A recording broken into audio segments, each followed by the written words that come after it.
మహాగణుడువు మహోన్నతుడవు సర్వోన్నతుడు అయిన మా ప్రియ పరలోకపు తండ్రి, మీ ఘనమైన శ్రేష్టమైన నామాన్ని బట్టి వేలాది వందనాలు చెల్లిస్తున్నాం. ప్రతిదినం మీ రీతిగా మీ పాదాల చెంత చేరి శ్రేష్టమైన మీ కృపలో చక్కని వాక్యాన్ని మేము నేర్చుకోవడానికి, కొన్ని విషయాలు మేము ధ్యానించడానికి మీరు ఇస్తున్న మహాకృపను బట్టి వందనాలు. వాక్యం వింటున్న మా శ్రోతలందరినీ దీవించండి, బలపరచండి, ఆశీర్వదించండి. ముఖ్యంగా కాంపిటేటివ్ ఎగ్జామ్స్ రాసి ఉద్యోగుల కోసం ఎదురు చూస్తున్నారు బిడ్డలు, మీ కృపా కనికరం ఇచ్చి నడిపించండి. మీ దీవెనలతో నింపమని అడుగుతున్నాం. అట్లాగే విదేశాలను మా బిడ్డల కోసం ప్రార్థిస్తున్నాం. ఆరోగ్యమును, శక్తిని, బలం ఇవ్వండి. డ్యూటీల విషయంలో మీకు ఆపుదల దయచేయండి. అలాగే తండ్రి, హాస్టల్ నుండి చదువుతున్న బిడ్డలు చక్కని జ్ఞానం ఇచ్చి నడిపించండి. డైలీసరీ చేస్తూ చదువుతున్న బిడ్డలు మీ కృపనివ్వండి, బలపరచండి. దూర ప్రాంతాల ఉద్యోగాలు చేస్తున్నారు బిడ్డలు, వారిని కూడా దీవించి ఆశీర్వదించి బలపరచని అడుగుతున్నాం. అనారోగ్యంగా ఉన్న వారికి ఆరోగ్యం దయచేయండి. గర్భఫలం కావాల్సిన గర్భఫలాన్ని సిద్ధపరచండి. వివాహాలు కావాల్సిన వివాహాలు మీరు ఏర్పరచండి. అన్ని సంఘాల్లో ఉన్న సకల పరిశుద్ధులకు మీ కాపుదల భద్రత ఇచ్చి నడిపించమని యేసు నామములో అడిగి వేడి ప్రార్థిస్తున్నాం తండ్రి, ఆమేన్. అందరికీ వందనాలండి. నిన్నటి దినములో మనం క్రిస్మస్ని గురించిన కొన్ని విషయాలు, ఎపిఫనీ డే గురించి నిన్న మనం కొన్ని విషయాలు చూసాం. ఈరోజు ఆదివారం, అలాగే అడ్వెంట్లో 4 ఆదివారాలు ప్లస్ ఒక క్రిస్మస్ డిసెంబర్ 25 ఉంటాయి. ఈ 5 వారాలు అంటే 5 రోజులకు సంబంధించి 4 ఆదివారాలు ప్లస్ ఒక డిసెంబర్ 25, ఈ 5 రోజులకు సంబంధించి 5 క్యాండిల్స్ వెలిగిస్తారు. ఈ 5 క్యాండిల్స్లో ఈరోజు ఆదివారం నవంబర్ 30వ తారీఖు రోజు, ఈ ఆదివారం ఈ రోజుని ఒక క్యాండిల్ వెలిగిస్తారు. అది పర్పుల్ క్యాండిల్, అంటే పర్పుల్ కలర్లో ఉండేటువంటి క్యాండిల్ని వెలిగిస్తారు. ఈ సాంప్రదాయం లేదా ఈ యొక్క అలవాటు 16వ శతాబ్దంలోనే ప్రారంభమైంది. ప్రాముఖ్యంగా లూథరన్స్ వారు జర్మన్లో ప్రారంభించారు.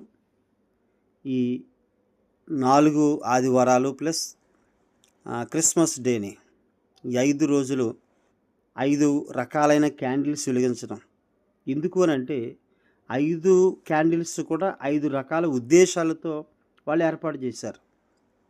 ఈరోజు వెలిగించే పర్పుల్ క్యాండిల్ అనేటువంటిది, ఈ పర్పుల్ క్యాండిల్, దీన్ని ప్రొఫెటిక్ క్యాండిల్ అని పిలుస్తారు.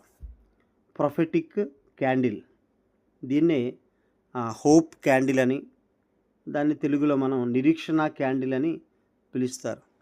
ఏంటి అని అంటే అడ్వెంట్లో, అంటే ఆయన రాకడలో నిరీక్షణ కలిగించేటువంటి ప్రవచనాలు చాలా ఉన్నాయి. అంటే క్రీస్తు రాకడను గురించినటువంటి ఈ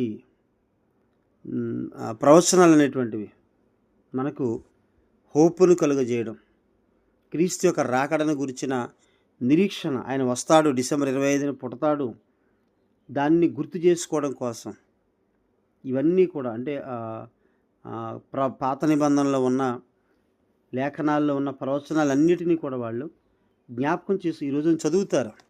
ఆ ప్రవచనాలు ఈరోజు చదువుతారు. కాబట్టి ప్రొఫెటిక్ క్యాండిల్ అని పిలుస్తారు దీన్ని. ఈ ప్రొఫెటిక్ క్యాండిల్ అనేటువంటిది ఎట్లా ఉంటుంది అనేది మనం చూస్తే, అది మనం చెప్పుకున్నాం కదా, పర్పుల్ కలర్లో ఉంటుందని చెప్పని. ఈ పర్పుల్ క్యాండిల్ ప్రొఫెటిక్ క్యాండిల్గా మనం చూస్తున్నాం, పర్పుల్ క్యాండిల్ని. అయితే ఆయన యొక్క రాకడను సంబంధించిన, జన్మదినానికి సంబంధించిన ప్రవచనాలు, ఆ ప్రవచనాలని జ్ఞాపకం చేసుకుంటారు ఈ ఆదివారం. ఇది ప్రొఫెటిక్ క్యాండిల్ ఈ సండే కాబట్టి. క్రీస్తుపూర్వం 4000 సంవత్సరంలో ఆదికాండం 3:15లో అది నిన్ను తల మీద కొట్టును అని కింద ఫుట్నోట్లో ఆయన నిన్ను తల మీద కొట్టునని అర్థం వచ్చేలాగూ ప్రవచనం చెప్పబడింది.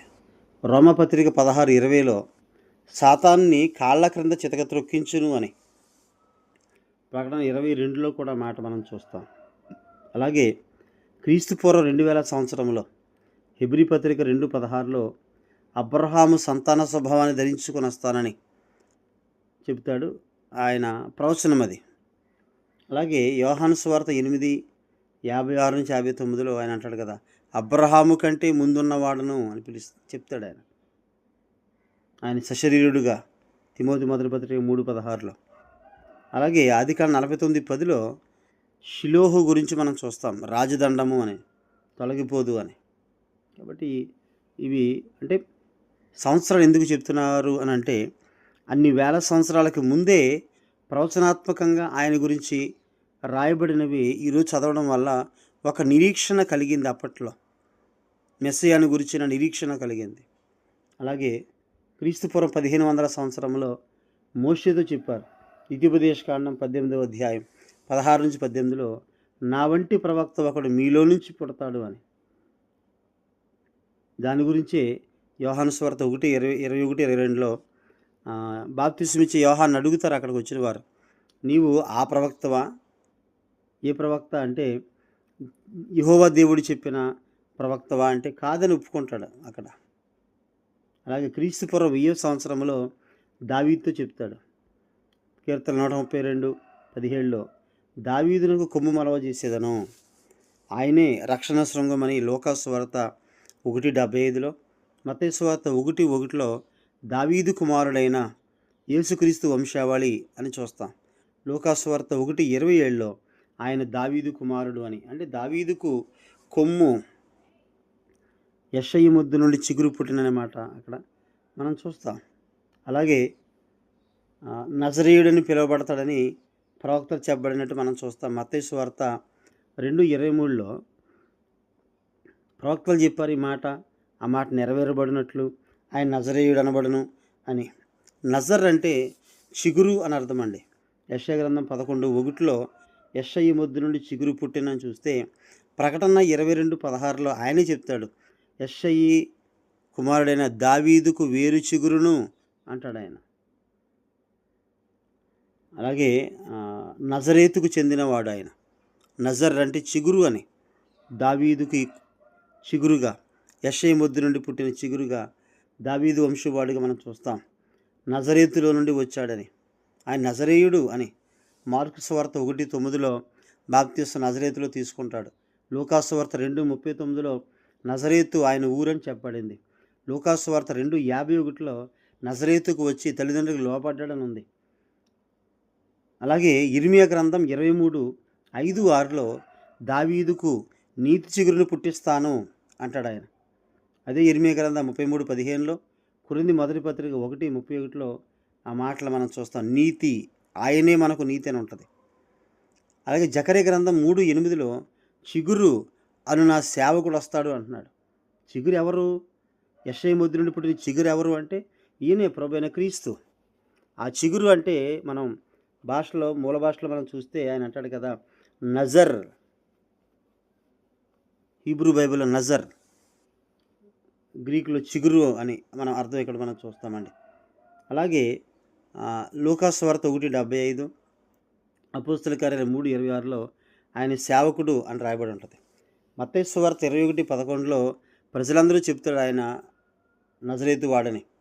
మత్తయి సువార్త 26:71లో నజరేయువాడైనా అని చెప్తుంది ఒక చిన్నది. మార్కు సువార్త 1:24లో దయ్యాలు కూడా చెప్తాయండి నజరేయుడైన యేసు అని. 10:47లో భర్తమై అంటాడు నజరేయుడు అయినటువంటి యేసు అని. మార్కు సువార్త 16:6లో దూతలు చెబుతారు. లూకా సువార్త 2:5లో జనాభా లెక్కలు రాయిస్తారు నజరేతు వాడని. 2:39లో లూకా సువార్త తన ఊరికి వెళ్ళాడని ఉంటుంది. 2:51లో 30 సంవత్సరాల వరకు నజరేతులోనే పెరిగాడని మనం చూస్తాం. లూకా 4:16లో ఆయన పెరిగిన ఊరు నజరేత్ అని. 24:19లో నజరేయువాడైన యేసు అని ఎమ్మాయి మార్గంలో వెళ్ళిన వారు. అలాగే యోహాను సువార్త 1:45లో ఫిలిప్పు నతనయేలును పిలిచినప్పుడు అక్కడ మనం చూస్తాం. యోహాను సువార్త 18:5-7లో సైనికులు అంటారు. యోహాను సువార్త 19:19లో పిలాతు రాయించాడు నజరేతు వాడైన యూదుల రాజుకు యేసు అని. అలాగే క్రీస్తు పూర్వం 750-790 ఆ మధ్యకాలంలో యెషయా ద్వారా చెప్పిస్తాడు. యెషయా 9:6లో మనకు శిశువు మన కుమారుడు అని. అలాగే క్రీస్తు పూర్వం 750-790 మధ్యకాలంలో మీకాతో చెప్పించాడు. మీకా 5:2లో బెత్లెహేము అనే గ్రామం నుండి ఆయన వస్తాడని. కాబట్టి ఇన్ని ప్రవచనాలు ఒక వ్యక్తిని గురించి ఒక నిరీక్షణ కలిగించడానికి ఇన్ని ప్రవచనాలు, ఇంకా చాలా ఉన్నాయి ప్రవచనాలు. అవన్నీ నెరవేర్పుగానే క్రీస్తు ఈ లోకానికి వచ్చాడు. కాబట్టి ఆయన జన్మదిన వేడుకను మనం ఘనంగా జరిగిద్దాం. దేవుడు తన మాటలు దీవించునుగాక. ఆమేన్. అందరికీ వందనాలండి.